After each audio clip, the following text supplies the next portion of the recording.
Hello everyone, my name is Sarah Chan and I am the editor for the newsletter at the Asian Neuropsychological Association, or ANA. The month of May in the United States celebrates the culture and history of Asian Americans and Pacific Islanders. Here at ANA, we have taken a leaf out of our colleagues' books at the Society for Black Neuropsychology with special thanks to Dr. Kendra Anderson. And we bring to you a series of interviews and conversations with notable scholars and leaders in our field. In this series, we will be uploading a new video every Thursday in the month of May through the first week of June. As such, we welcome and invite questions, comments, and any insights you may have for our guests and our media team. You can bring these to our attention via email at v.ana.newsletter@gmail.com or tweet us at Asian Neuropsych. Since we're also on YouTube, I'll include a plug to also go check out our website at the-ana.org.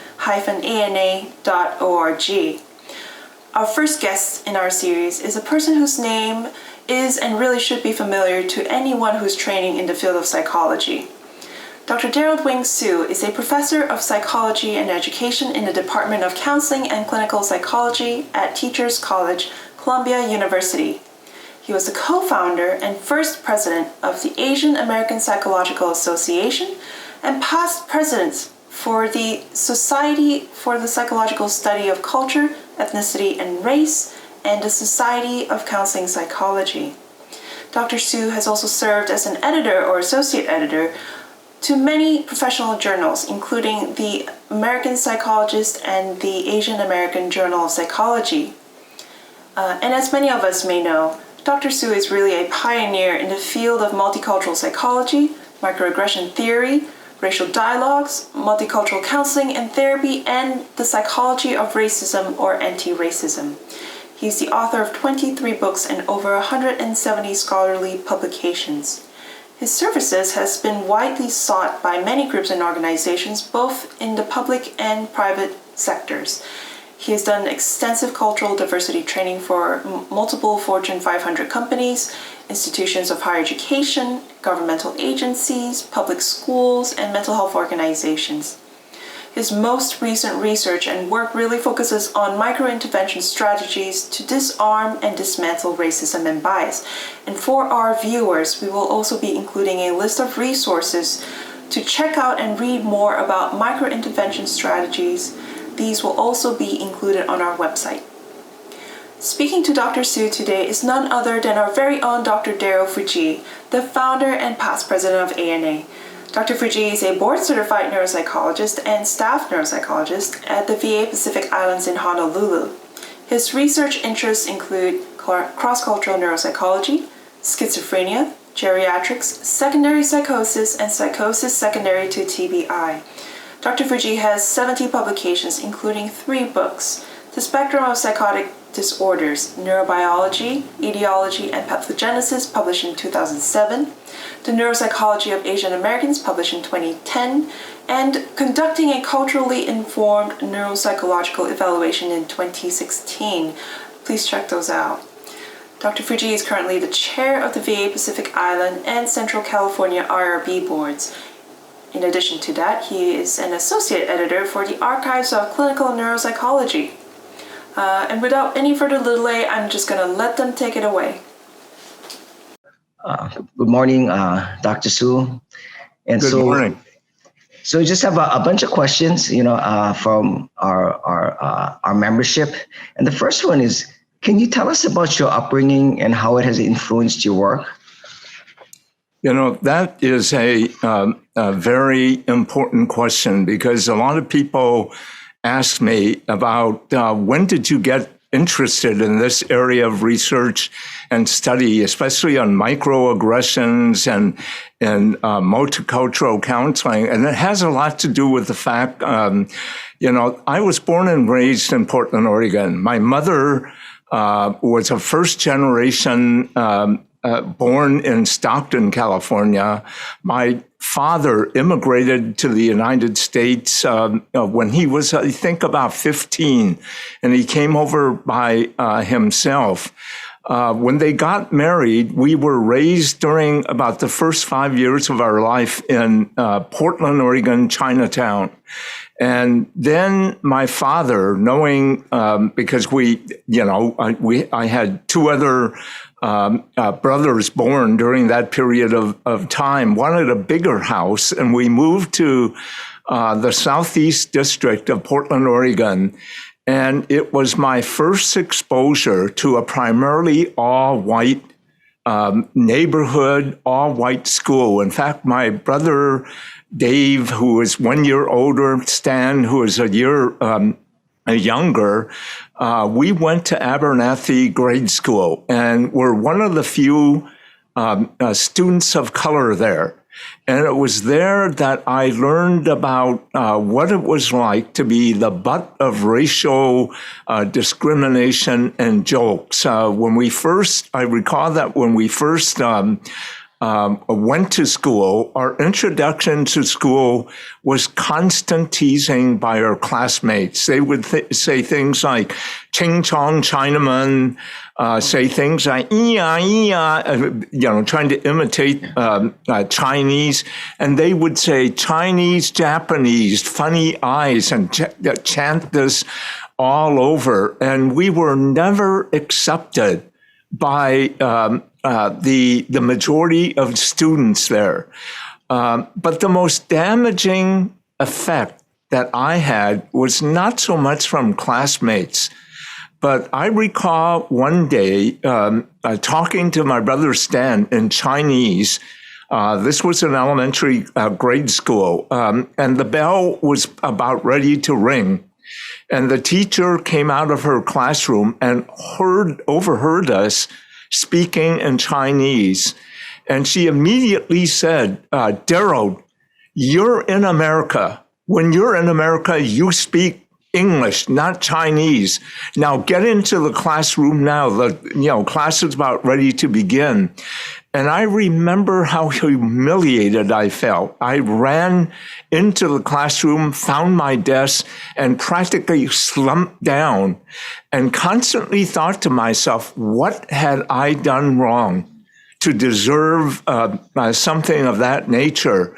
And it was the beginning of internalizing what I call stereotypes and feeling ashamed and wanting to disown my own culture and upbringing. And I went home that day, and my mom was in the kitchen cooking and washing dishes. And typical, when children come in, parents say, "Well, how did your day in school go?" And she asked me in Chinese, and I exploded. I said, "Mom, I never want to speak Chinese again because that's the reason why we're not liked here." And I stormed up to my room. When you realize that language is a carrier of one's culture, to be made ashamed of your own language is to be made ashamed of your own culture and consequently yourself as a racial, cultural being. And throughout my life, I've experienced these direct, overt, and not so overt or subtle forms of bias and discrimination. So as a young child, and going into high school, college, and so forth, I always wondered what it was that made people so intolerant of racial, cultural differences. And the other thing I noted was my lived experience in reality that led me to begin to study racial, cultural identity development. What is the identity that people of color experience as they grow up in an intolerant society? So that was the forerunner of how I got into this whole area of bias, discrimination, prejudice, and especially racism.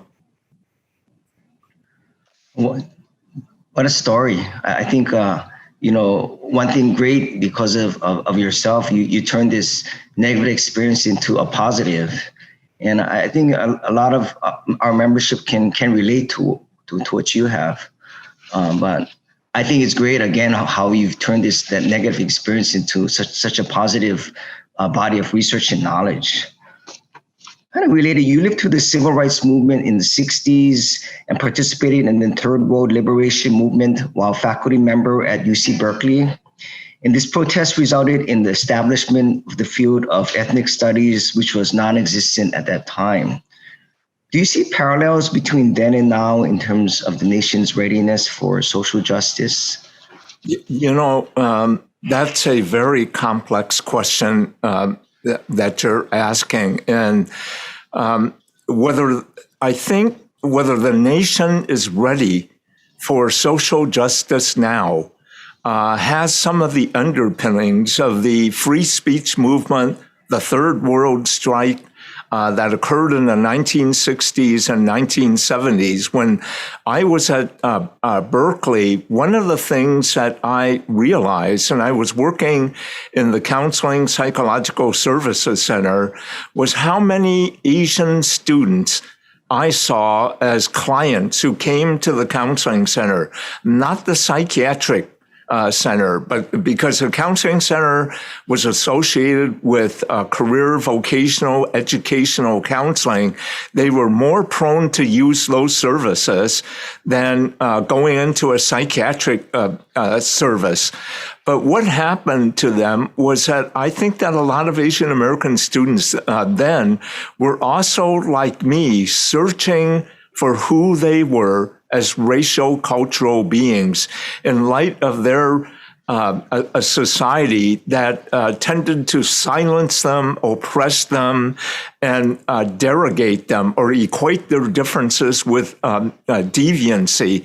And this was one aspect that I really studied in terms of mental health of Asian Americans. But during that particular time, I will talk, there was a movement during those times that was the Black Power movement that influenced, this was a time in which the Black Panthers were making quite a bit of stir in terms of their their attack upon what they felt was the bias and discrimination that society directed towards them. And because of those, the civil rights movement, the Third World Strike, universities began to organize ethnic studies program. The impact that it had on me was a question that I have since been able to use to help many others begin to ask, and that is, why should I, an Asian American, feel ashamed of who and what I am?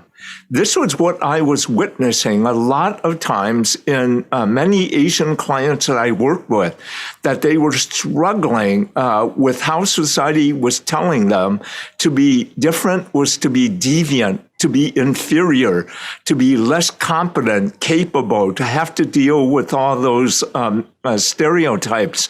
And so what I began to realize was that the importance of group support and group, rather than fighting this battle individually, you had to find allies, such as the ethnic studies movement that really occurred in San Francisco State University and Berkeley, UC Berkeley.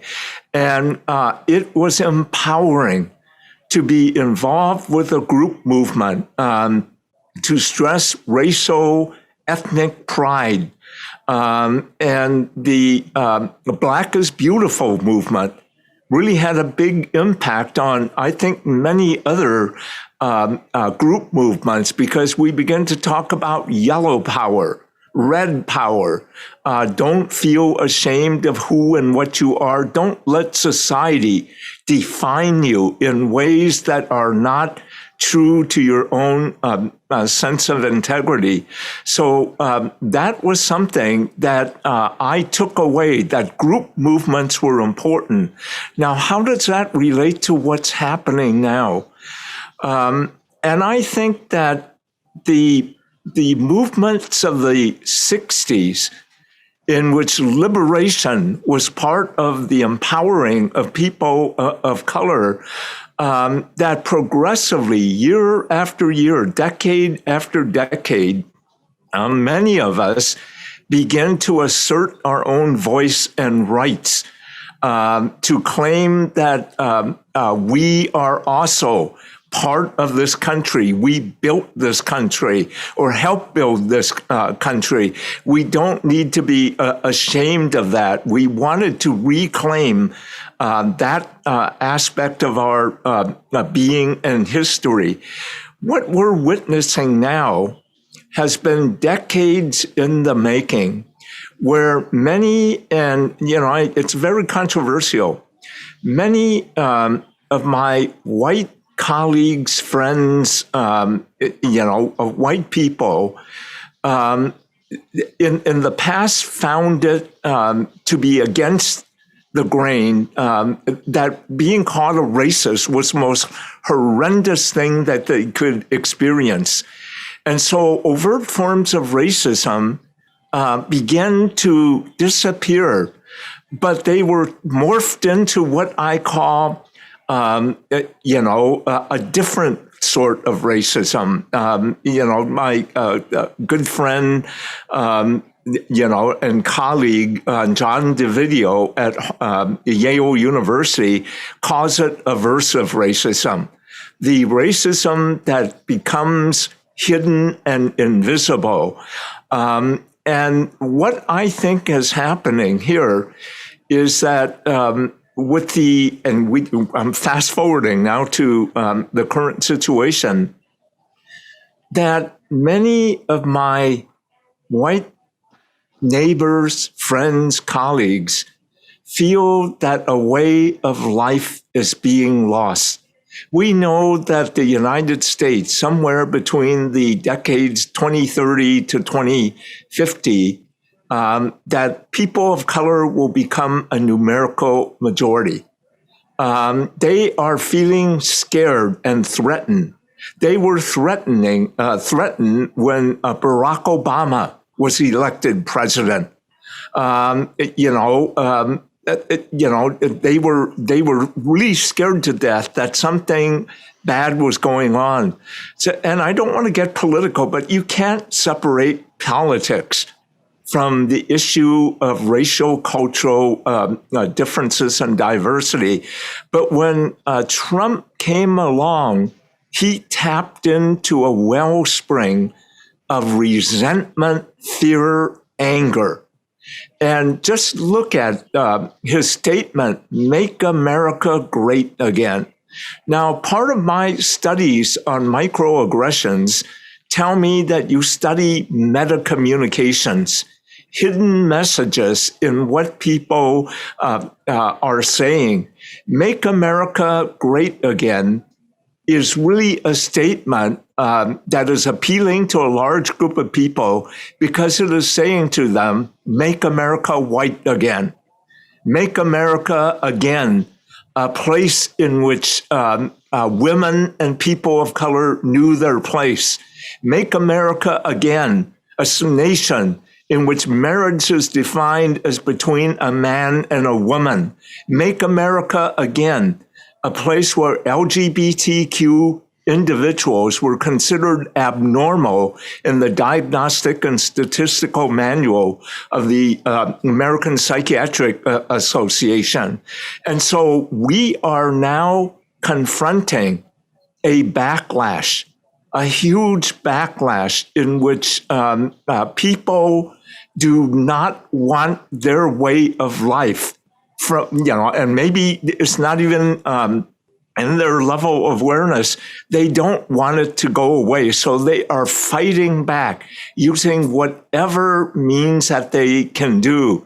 And part of the problem is that not only have microaggressions increased, but overt acts of hatred, as what we're seeing now in terms of the murder of George Floyd, the huge anti-Asian backlash in which almost every week you turn on the television set and you can see incidents of Asian AAPI individuals being attacked physically and blamed for the pandemic.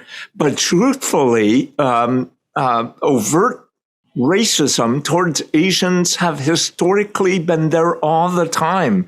I mean, people don't recognize, and this is part of what society does. It squelches the implication. They don't talk about the Chinese Exclusion Act of 1882, the Gentleman's Agreement against Japanese that forbid them in 1903, I believe, that forbid them to own land, to testify in court. They don't hear often the killing of Vincent Chin, the incarceration with the FBI of Wen-Ho Lee, Los Alamos scientist who was claimed as being a spy. This has always been present, but our society, and I'm talking about the United States, has tended to ignore and uneducate, not educate people. And as a result, Asian Pacific Islanders have been left out of the dialogue, the racial dialogue. I mean, there is, in my early days when I went to serve on committees that dealt with diversity, I would be the only Asian on the committee. But people, white colleagues, would make a statement like, you know, we need a person of color on this committee. And I would think, am I not a person of color? What they were saying is that we need African Americans, which is understandable.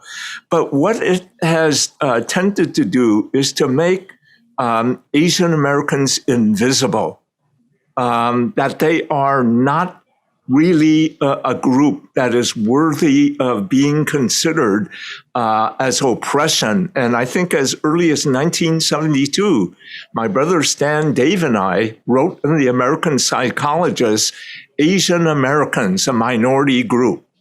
And ironically, that theme is still echoed today, that Asian Americans are a successful minority, that they're a model minority. In fact, they have out-whited whites. And as a result, we don't need to be concerned about that. And I could go on and on in terms of analyzing the model minority myth and why it is so prevalent in our country, because it serves those with power and privilege to say that if one minority group can succeed in this society, it tends to indicate that we are a free, open society and that racism is a thing of the past. But all of these are interconnected historically up to the current time. We are living in very difficult times at the present time. Well, that's definitely a sobering picture of how far we've come, but how far that we need to go, and this, like you said, backlash. And with that, so two things, you know, today's Black Lives Matter and Stop Asian Hate protests, do you think it has the power to invoke real systemic change? Is this a moment in time, or is this just a blip? You know, I hope so, that it is a moment where change will occur. But I have been too disappointed throughout my personal and professional life, where it tends to be something that occurs in the moment and then dies out and people forget about it, or that the changes tend to be very cosmetic instead of deep structural changes that need to be made. And, you know, I'm heartened by the fact that when not the fact that George Floyd was murdered, but the fact that so many people voiced anger at this incident that was occurring. And there wasn't a day that went by that I didn't read statements by different groups and different organizations condemning this and advocating for systemic change. But my thought is that where were you all along? Where were these groups and individuals all along? Why did it require something like this for them to make these statements? And words aren't action. What bothers me more than anything else is that oftentimes, and I've worked with many business and industries, many companies will have flowery cosmetic statements about diversity, inclusion, and equity in their vision statements, but it never translates into action. There is no accountability that goes on in terms of what we are dealing with. My thinking really, what will occur now? I think some positive changes will occur, but I also am fearful that we are entering a stage that we saw in the insurrection of the Capitol on January 6th, where violence is going to occur between different groups. And maybe that will be required in order for us to shake out some of the issues that are bubbling underneath. And I am really quite fearful about the increasing violence that we're likely to see in the coming years. And so, with that, and I think in 2044, United States is projected to become a minority-majority population. What do you foresee in the next 25 years? I see a major battle going on between different realities and different worlds that people want. I go back to the statement that was made when Donald Trump was doing one of his first town halls and emphasizing "Make America Great Again." There was an African-American person who stood up to ask Donald Trump a question. His question was that, when was America ever great for Black Americans? And I think that is revealing in terms of what the next 25 years will bring. Major conflict is what I see, not only cultural conflict, but physical conflict that will be going on for fear of the loss of power that will be occurring here. The other thing I want people to really realize is that a numerical majority does not mean that you have majority power. If you think about South Africa, historically, South Africa was primarily Black, but it was run, primarily by a minority, a small number of white individuals who exercise power and privilege.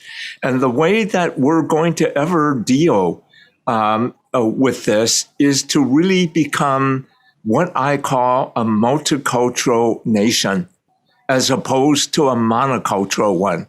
You are seeing people who are pushing back, who want to maintain, the white Western European way of life.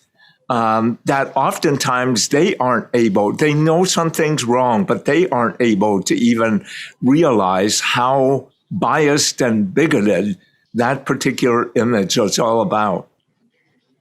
So, with this,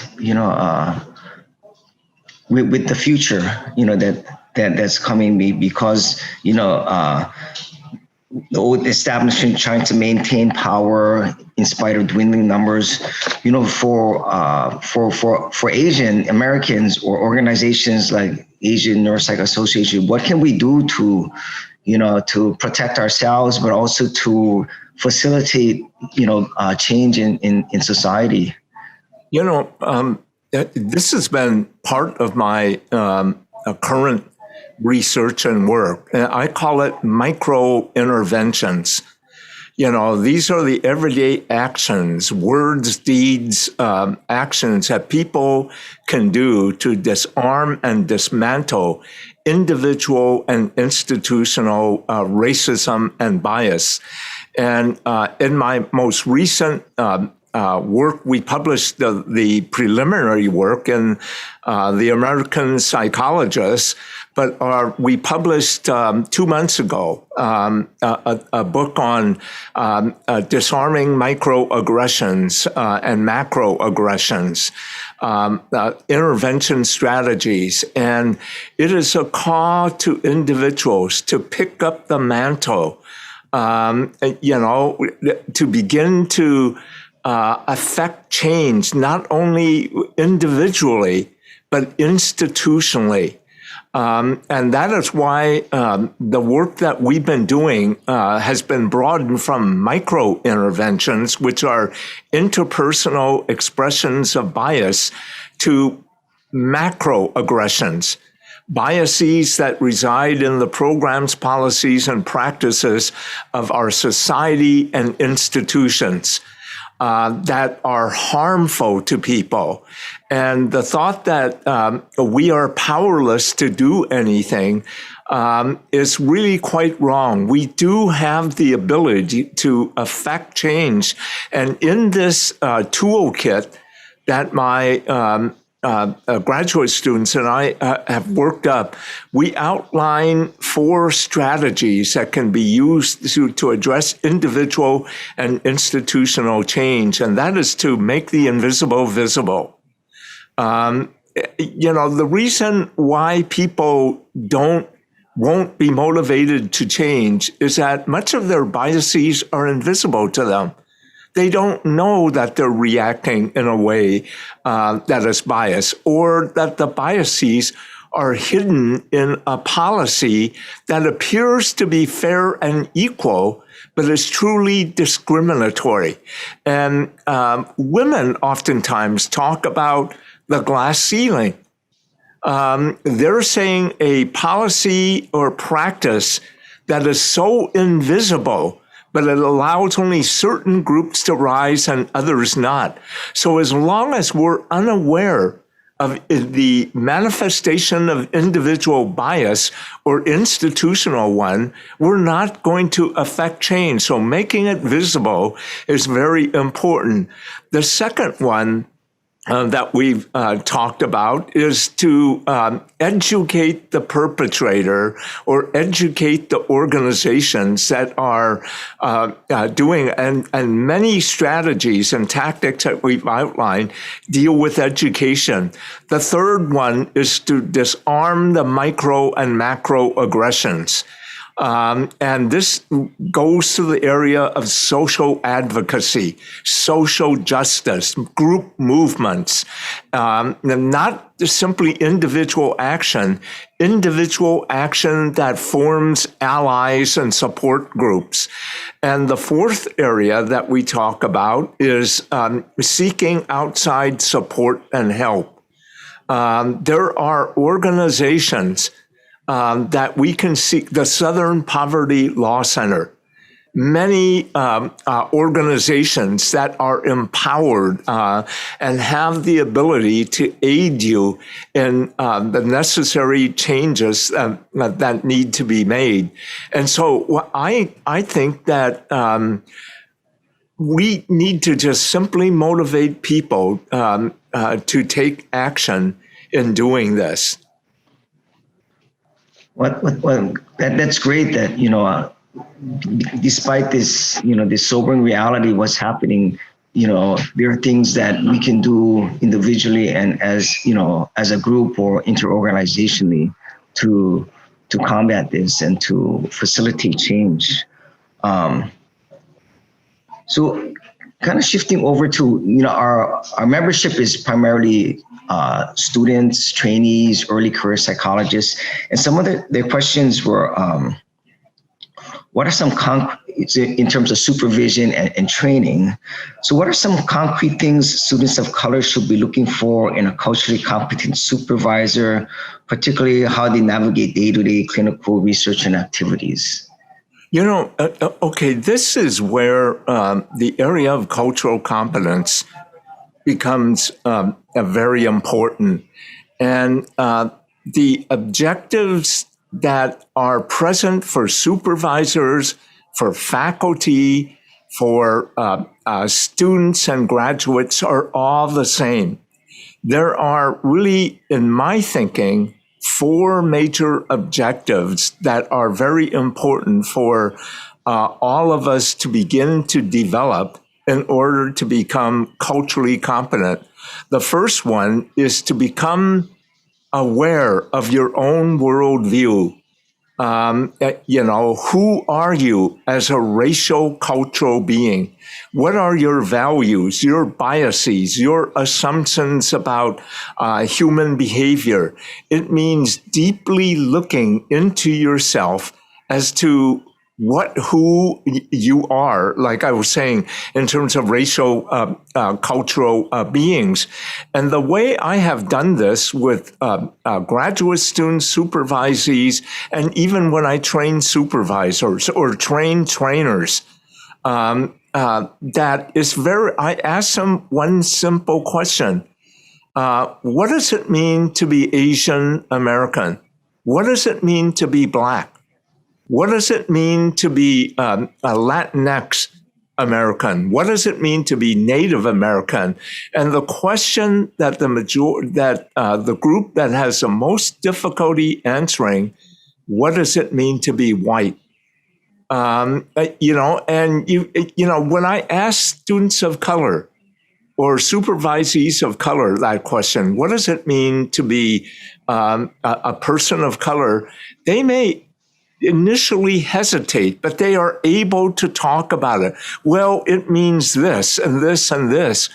When I ask white colleagues, what does it mean to be white? I get unusual reactions. Some of it borders on denial. One of them is, I'm not white, I'm Irish.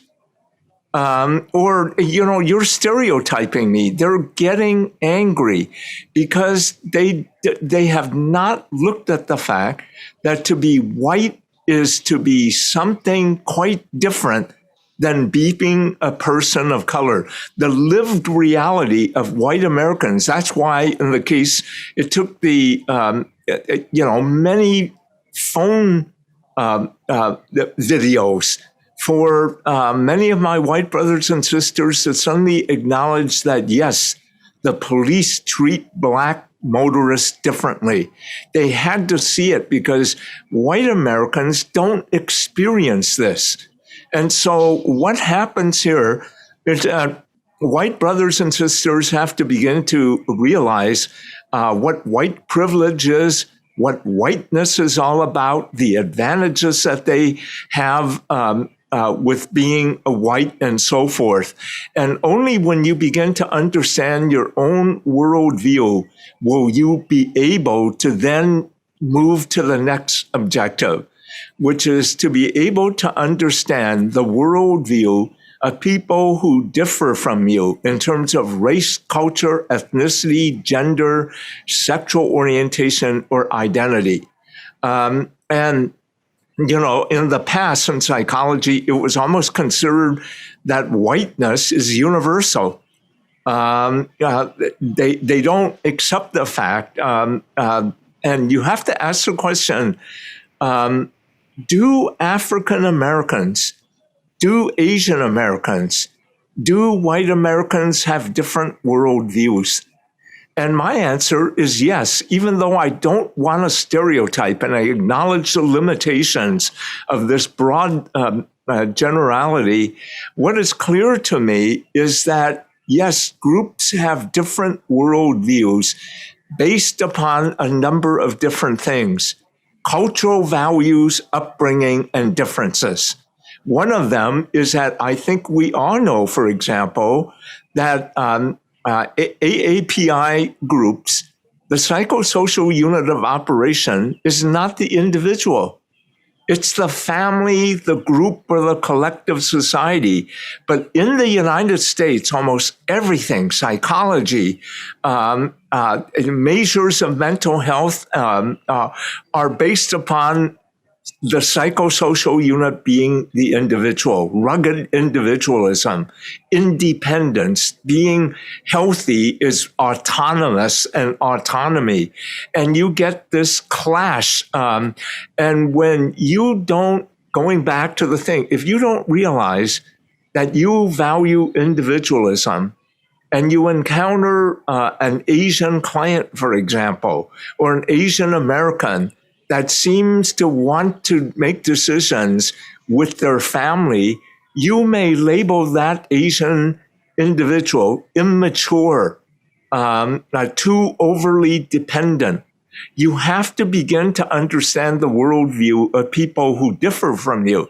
So culturally, but it's not culture alone. It is social political.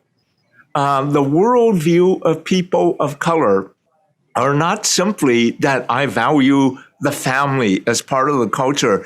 It's the interaction of one's cultural differences with a monocultural society, with a society that social politically treats you as being different and something that that is wrong. And that's why my early work in terms of counseling and psychotherapy indicated that the mental health that mental health was defined and culture bound and politically bound. That happens here, and I oftentimes get give the example of Cobbs and Greer. Two African-American psychiatrists wrote a book years ago. It's out of print now. Some people, it only dates me when I refer to it. But they wrote the book Black Rage. Their situation was that African-Americans get labeled paranoid, overly suspicious, when they score on a personality instrument as being higher in mistrust.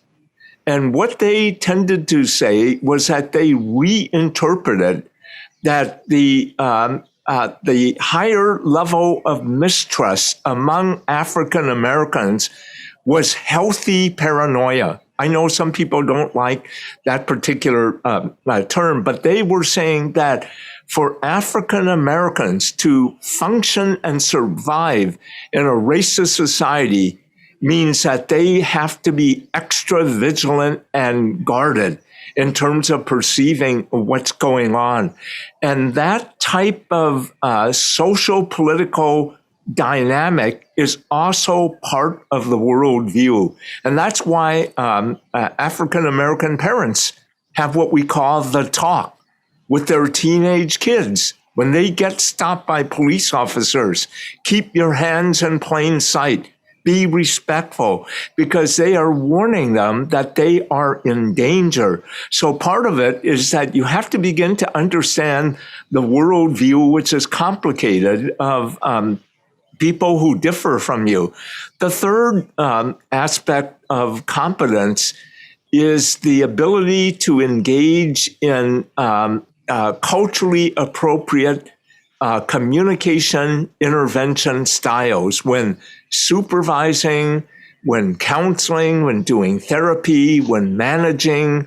There are differences in communication and intervention styles. Among many Asians, and I don't want to stereotype, subtlety and indirectness for my father was a highly prized art. Now, to many of his white, friends, they thought he was unassertive and passive. They couldn't understand that he was very assertive, but his style was different from the direct style that others were used to. And what we're finding out is that how you communicate with people can have a major impact. And the fourth thing that we emphasize as a thing is that you have to realize that you are part of you have to be aware of the organizational dynamics and institutions that have hooks on you. It doesn't do us any good to be culturally competent, culturally sensitive, when the very organizations that employ us punish us for evidencing that competence. And so what it dictates now is that how do you work in institutions that are monocultural in their practices, where their policies, practices tend to advantage certain groups and disadvantage you.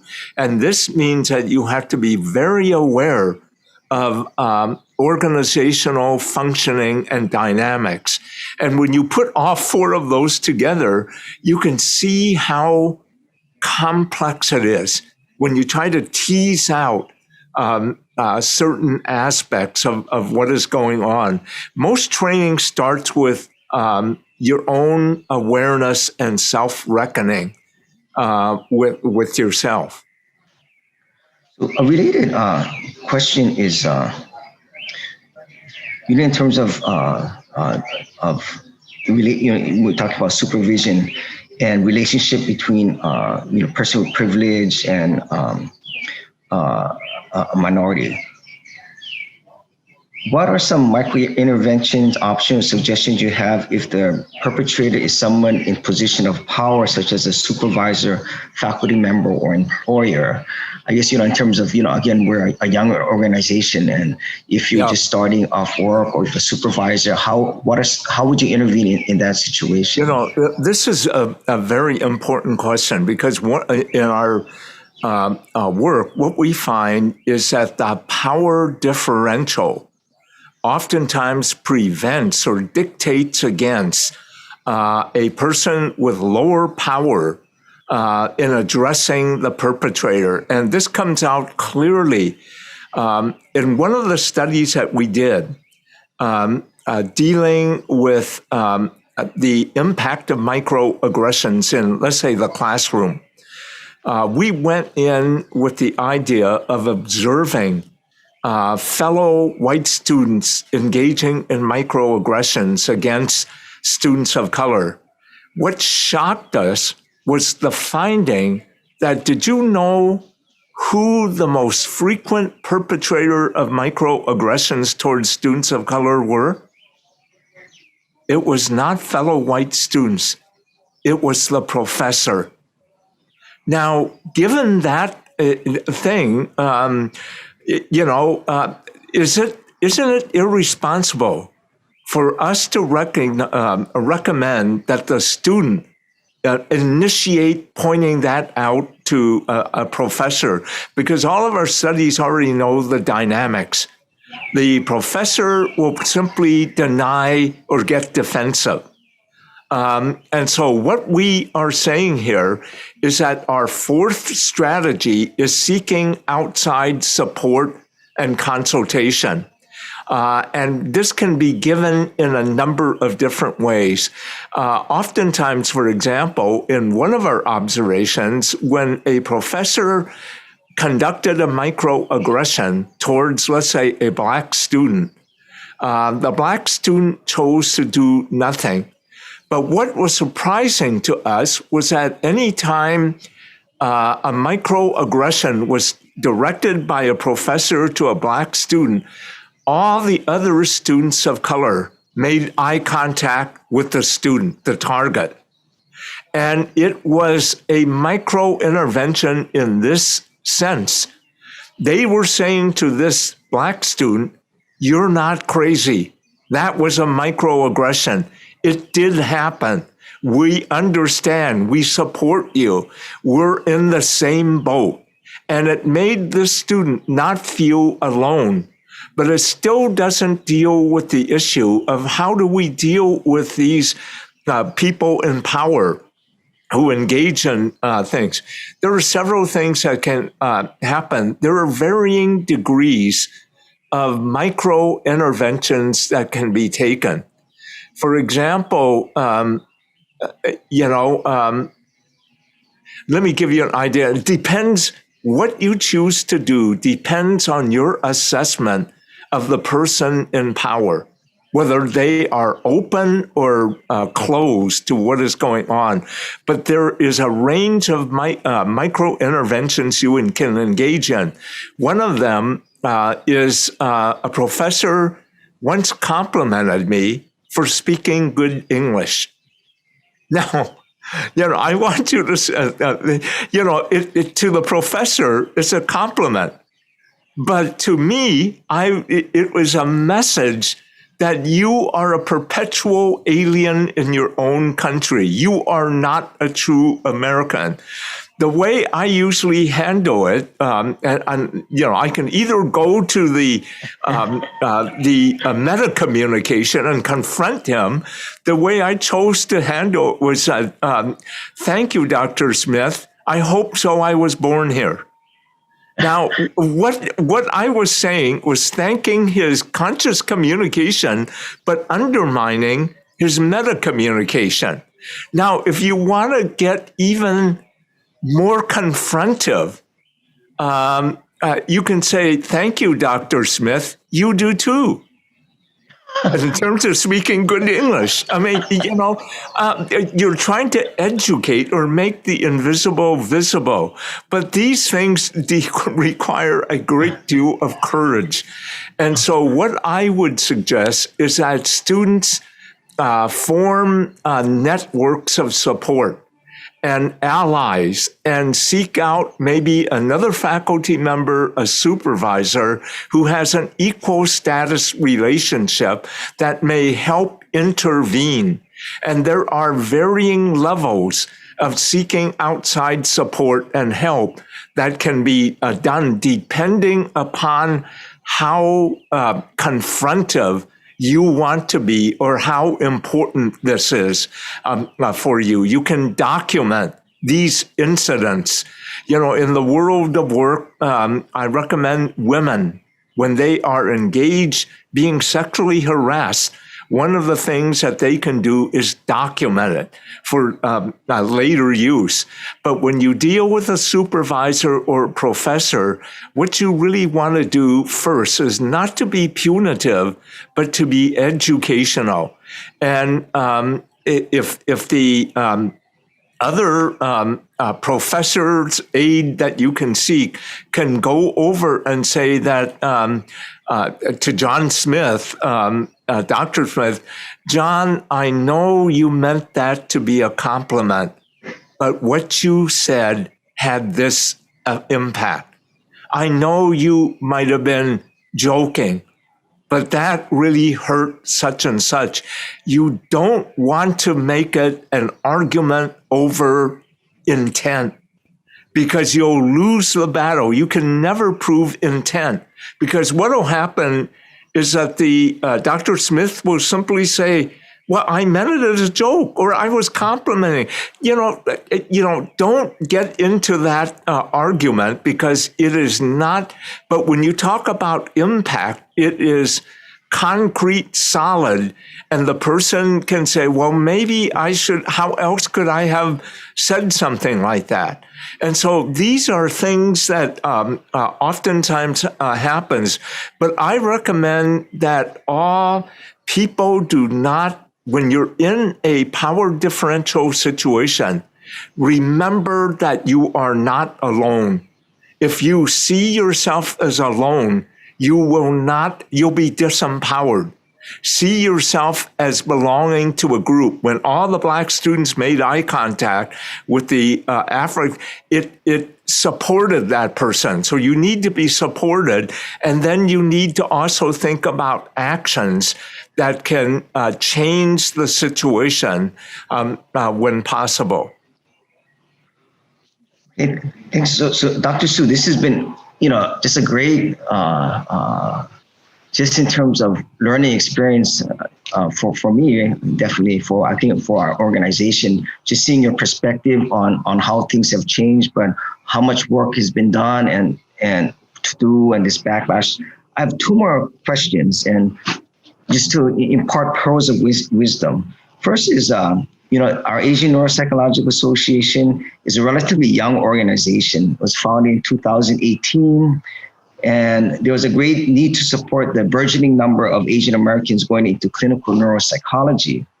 Given the longevity of the Asian American Psychological Association you co-founded in 1972, what is some advice you can give to ensure the success and longevity of our organization? I think that it's to constantly be active and constantly to try to recruit others. When we started the Asian American Psychological Association, it was really 4 or 5 members. I hate to say this, but it was my brother Stan and I founded the Asian American Psychological Association. We have a big joke about it. I became the first president because I was the older brother and forced my brother Stan to vote for me. But what we did was we knew that we we're a small group, but we wanted to communicate to the wider psychological profession that we were a large group, powerful, well thought out. And so what we did was started a newsletter. And I think I wrote every article, but I put different bylines on them so that people thought it was Then we wrote to the American Psychological Association. It was then the Board of Social and Ethical Responsibility in Psychology, in which a number of African Americans had confronted the leadership. And they were about the bias in psychology, and so they funded money for Black psychologists to start an organization and things. Well, I decided I'd write a letter to APA on what we created official letterhead, asking for support from APA, and I flew down, presented the issues to the board, and they gave us support, some funding, and we just continued to grow in that way. The Asian American Psychological Association now is one of the most, I would say, active, powerful organizations around. And it is not due to Stan or I, we're the elders now. And so we look at amazement in terms of what they have done. They've started their own journal. They have a newsletter. They have individual conferences. And it has broadened to many Asian groups, South Asians and on and on. And I'm not sure what specific advice I can give, except that maybe you could write to the current officers and ask them about this. But there's a long history, and I think Stan and I are very proud of the Asian American Psychological Association.